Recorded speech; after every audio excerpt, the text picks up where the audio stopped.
作为中国首款舰载战斗机，歼15自首飞以来，已成为航母编队的核心打击力量。此次升级的重型舰载战斗机歼15T，具有滑弹兼备的特性，与航母适配性更高。它的亮相，标志着我国舰载重型战斗机拥有了更大的载弹量、更远的航程和更优的作战效能，表明我国的舰载战斗机具备了更强悍的作战能力。它是专门为我们国家航空母舰呢建造的，因为这个弹就是使用弹射器来起飞，而我们福建舰呢将采用弹射器来弹射作战的飞机起飞，所以它在起落架上要专门进行相应的加固。但是呢，它和其他的舰载机呢也有相同之处，比如说需要机翼能够折叠，尾翼能够折叠，这样在航母的就是机舱里边或者是说这个机库里边呢，能容纳更多的舰载机。所以歼15弹它的主要特点是适应弹射起飞的航空母舰，就是给它一个外力就是让它滑出去，很快的达到升空的速度。这样呢，可以使它每昼夜出动的数量多，可以使它油量加满，可以使它尽量挂载更多的弹药，所以大大的增加了我们在海上方向争夺空优或者是对海打击的这种能力。家族中另一位新成员歼15D电子战飞机的出现，填补了中国航母编队电子战能力的空白，可在未来航母编队夺取制空权中发挥重要作用。歼15D是一型双座舰载电子战飞机，集电子干扰及打击等能力于一体。歼15D采用3翼面双座的布局，拆除了航炮和部分武器挂架，加装了电子战吊舱和有源干扰设备，可对敌方雷达、通信系统实施压制。为什么要强调它这个电子战呢？因为在未来的战争中或现在的这些战争中，是以信息化条件下为作战模式的，它任何的这个空域或者是这个作战的区域都离不开这个电子这种系统。而你作为电子战的飞机，是专门要多挂载一些电子吊舱，而不是导弹或者是航炮这样的弹药去用硬毁伤去打击敌人，而说你需要用你的电子战来压制对手。比如说当你发射这个电子干扰的时候，那对方的雷达就变成了瞎子，那你发射这种电子干扰的时候呢，对方的通信就可能中断，或者是听不清传不出，那就成了聋子。所以电子战它的这种飞机是专门在未来作战中形成一个体系优势的重要的代表。因为有了电子战飞机，我们可以让它先行出动，对对方的雷达、对对方的通信进行干扰，使对方变成聋子瞎子。那么我们的其他的比如说这个歼15弹再出去的话呢，它挂载的主要是弹药，直接毁伤的是对方的这些作战平台，这样就形成了一个合力，而且可以达到1+1大于2的这种作战的效果。所以我们说在这个飞机的建设中，或者我们武器平台的这种建设中这2种飞机都是缺一不可的。歼15D具备复杂电磁环境下的作战能力，与航母编队中的其他舰艇和飞机协同作战，形成了一道覆盖广袤海域的电子防护。这样一个陆海空3位一体的体系，将大幅提升航母编队的综合战斗力。通过与歼15T的协同作战，形成踹门、压制、打击的完整体系，大幅提升航母编队在高强度电磁环境下的生存能力。运8反潜巡逻机是我国自主研制的一型固定翼反潜巡逻机，集搜索雷达、红外搜索仪、声纳浮标、磁翼探测仪等多种探潜手段于一体，可携带鱼雷、深弹等反潜武器，是一型探测手段多样、察打一体，兼顾巡逻监视和远程目标指示任务的航空武器装备。运8反潜巡逻机是人民海军它对反潜作战的补齐了一个短板。因为过去我们没有专门的反潜巡逻机，所以当你进行反潜作战的时候，你要依靠军舰或潜艇通过声呐来探测水下的这些潜艇。而这样的方式呢，往往是搜索的区域比较小，速度比较慢，因为我们知道你舰艇的速度，这个最快也就是20-30节，而飞机的速度那就不同了。如果我们用运8的这种反潜巡逻机，它可以快速的对大面积的海域进行侦搜，可以快速的发现水下的潜艇。那么当它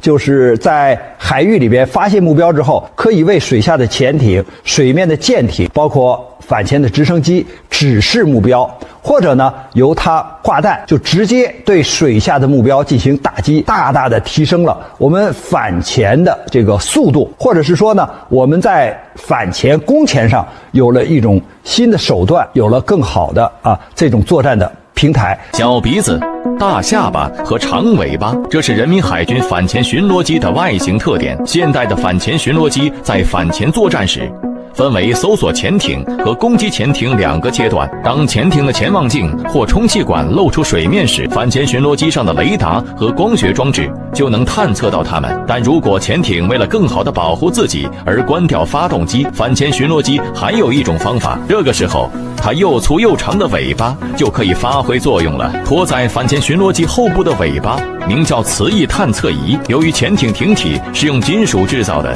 当潜艇在水下航行时，会不停切割地球自身的磁力线，从而导致磁场出现扰动。磁翼探测仪就是通过探测这种扰动来发现潜艇的踪迹。由于切割磁力线是物理现象，无法消除，所以磁翼探测仪对潜艇的探测基本是100%准确，没有任何死角。这个潜水艇特别是核动力的潜水艇，它都是几千吨的这个排水量很大，甚至是上万吨。那它这个钢铁巨兽在水下，特别是海底航行的时候，它就会切割磁力线。这个磁翼探测器呢，正是因为它有对这种就是磁场的变化的敏感的反应，所以当你使用了磁翼探测器的时候，就可以在这个海洋的这个水面上快速的发现哪个地方或者哪个海域的磁场发生了变化，就说明这个里边是由潜艇或水面的舰艇。所以呢，当它发现了这个区域里边的磁场发生变化的时候，就可以接着投放声呐。所以声呐呢，是对水下的目标进行更精确的定位，并且对它的方向进行定位，这样就使我们的打击平台，比如说潜艇或水面舰艇发射这个深水炸弹或鱼雷的时候呢，对目标进行精确的攻击。这样呢，一方面是通过磁翼探测器快速的发现目标，再一个呢，就是通过声呐精确的对目标进行定位。与声呐通过声音去探测潜艇相比，通过电磁场的变化和异常去寻找潜艇，对装配有消声码的静音潜艇以及各种伏法所形成的静音状态有了一个新的寻找方式。用第二只眼睛找潜艇是人民海军反潜巡逻机的重大进步。这个大尾巴看着很奇特，但功能非常强劲。新型运8反潜巡逻机的批量列装，让我国拥有了一个以水面舰艇、潜艇、舰载反潜直升机和固定翼反潜巡逻机组成的立体反潜体系，提升了人民海军的反潜能力，为我国远海作战行动提供坚定支撑。同飞鲨家族迎来新的成员，到运8反潜巡逻机的升级改造，人民海军不仅在单点技术上实现跨越，更在体系化作战能力上完成质变。正是这一系列的技术突破，为新型装备的诞生埋下伏笔。除了这些武器装备技术上的升级改造，人民海军在近年来还陆续列装了一系列新型武器装备。076两栖攻击舰满载排水量4万余吨，设置双舰岛式上层建筑和全纵通飞行甲板，创新应用电磁弹射和阻拦技术，可搭载固定翼飞机、直升机、两栖装备等。076两栖攻击舰呢，是人民海军新型的两栖作战平台，因为它与前面一型075呢吨位上有了增加。那既然排水量增加之后呢，它的这种搭载我们官兵，特别是海军陆战队员的数量就可以大幅度的提升。再有一个就是它可以搭载更多的坦克、装甲车，还有气垫船，在执行两栖登陆的时候呢，进行登岛登陆作战。它的一个更显著的特点是增加了弹射器。那么弹射器呢，就可以起飞固定翼的飞机，因为通常两栖攻击舰主要起飞的还是直升机，通过锁降这样的方式呢，把我们的海军陆战队员通过直升机运到滩头阵地上。而我们有了这种弹射器以后，不但可以就是直升机照常的垂直起降，而我们的固定翼的飞机也可以通过弹射器从两栖攻击舰上起飞，这样就可以增加我们对滩头阵地和这些固定目标、移动目标的打击，增加空中的支援力量。在世界海军范畴，两栖攻击舰地位仅次于航空母舰，主要用于在敌方沿海地区进行两栖作战，以空中武力为主，水面武力为辅。空中武力优先扫荡突击。两栖攻击舰常用于执行大规模远距离的登陆作战任务，是两栖作战兵力投送的核心装备，可以在航母和其他海军武器的掩护下执行向海岸上投送兵力的战略任务。两栖攻击舰是集多种两栖运输舰功能于一身的一个舰种，可大量搭载直升机和垂直短距起降飞机。舰上设有物舱、车辆库和登陆部队居住空间，可携带大批量登陆部队、坦克、车辆以及其他装备和物资，可同时进行垂直和平面两维登陆作战，并提供空中火力支援。我们要执行这种登岛登陆的作战，那像076这样的两栖攻击舰，它就可以一次搭载大量的兵员装备进行登岛登陆，而且在登岛登陆的作战过程中，还可以起降作战的飞机，形成空中的支援力量。所以从这个076型的两栖攻击舰来加入到人民海军的行列，实际上体现了我们就是心智作战能力的提升，因为这是一种新装备。那么我们人民海军官兵掌握了这样的装备以后，就形成了更强势的两栖作战的能力。在舰艇隐身技术、作战指挥系统、火力集成控制等方面取得突破，各项性能显著增强。该舰具备较强的综合作战和遂行多样化军事任务能力，对提升海军舰艇编队整体作战效能具有重要意义，是海军转型发展的重要装备。我们怎么来判断它的这个性能有什么样的提升呢？首先是吨位。你看 054B 和 054A 一比，首先排水量增加了，那我们反舰导弹就可以搭载的数量更多。如果我们搭载防空导弹，那这个数量也可以增加。首先是一个数量上的增加，其次是性能上的增加，又可以搭载比如说这种对陆攻击的巡航导弹，那你又增加了作战的平台啊。护卫舰主要承担着反潜和防空护航的重任，同时还兼顾侦察、警戒、巡逻、布雷和支援登陆等作战任务。在现代海军编队中，护卫舰在吨位和火力方面仅次于驱逐舰。当前，护卫舰普遍装备了舰载垂发系统，这一变革极大提升了其火力输出和作战灵活性。以往发射远程巡航导弹对地面目标进行精确打击，通常是驱逐舰或巡洋舰的专利，而如今护卫舰也具备了这一能力。可以毫不夸张地说，护卫舰是世界各国建造数量最多、分布范围最广、参战机会最多的水面舰艇之一。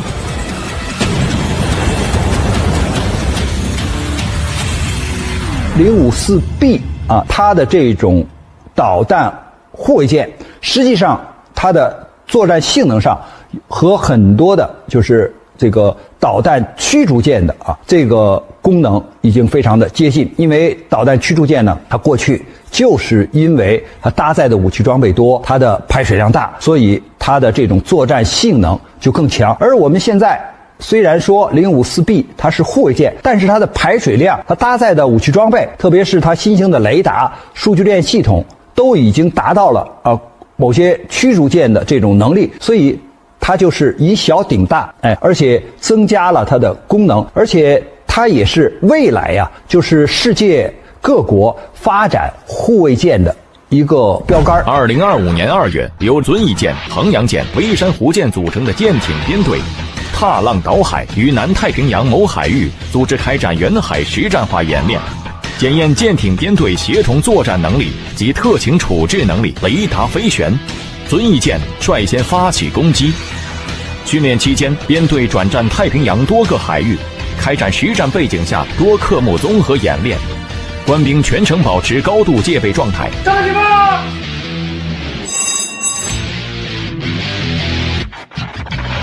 发现不明水面目标，向我高速接近无人艇。训练现场，编队指挥根据舰艇性能特点、任务需要和海区情况，按照对海突击、区域防空等演练内容，指挥各舰分区列阵，快速切换战术队形，占据有利阵位，各舰密切配合，官兵闻令而动，迅速奔赴站位。现在我们人民海军的航程可以说越来越远。其实呢，我们就是为了更好的完成这种远海护卫的任务，尤其是在进行作战的时候，人家对你封锁，你怎么补充啊？所以这个是一个体系，或者是说你这个整个编队的一个组成配置，你不具备这个能力，那你就没法完成远海护卫的任务。所以我们说这次055的编队，它之所以能够到南太平洋执行这种远海训练，远海熟悉海域的这种航行吧，说明它具备了这样的能力。那么一旦在未来执行军事任务的时候，它就对于这个南半球，它就不是陌生海域，它就有能力航行到那个区域里面去，它就有能力来执行相应的军事任务，它就有能力保证自己的安全。所以我们看到呢，在这次的演练中，或者是在这次的远航训练中，体现了人民海军远海护卫的能力的大幅度的提升。2025年3月26日，中泰蓝色突击2025。海军联合训练正式拉开序幕。中泰蓝色突击系列海军联合训练自2010年首次举办以来，规模层次不断提高，联合训练内容日趋丰富，已发展成为中泰海军机制化合作项目。今年，双方共派出11艘舰艇、2支陆战分队等兵力参加。解放军出动的是它的主战装备，因为现在我们的装备分成了骨干装备和主战装备。骨干装备是4代，比如说刚才我们讲到的055这种万吨大驱，比如说这个像山东舰这样的航空母舰，还有像075呢这种2栖攻击舰，这都是最新型的装备新质的作战能力，这都是我们的骨干力量。但是呢，它就像一个人的骨骼是作为一个支撑，你还需要有血有肉还才能丰满呢。所以有一些主战装备，而我们装备的这些主战装备呢，就是它的数量比较多，性能呢也符合信息化条件下作战的要求。从舰载机的技术突破到2栖舰的下水服役，从护卫舰的全新起航到远海演习的实战检验，人民海军正以前所未有的速度实现体系化跃升。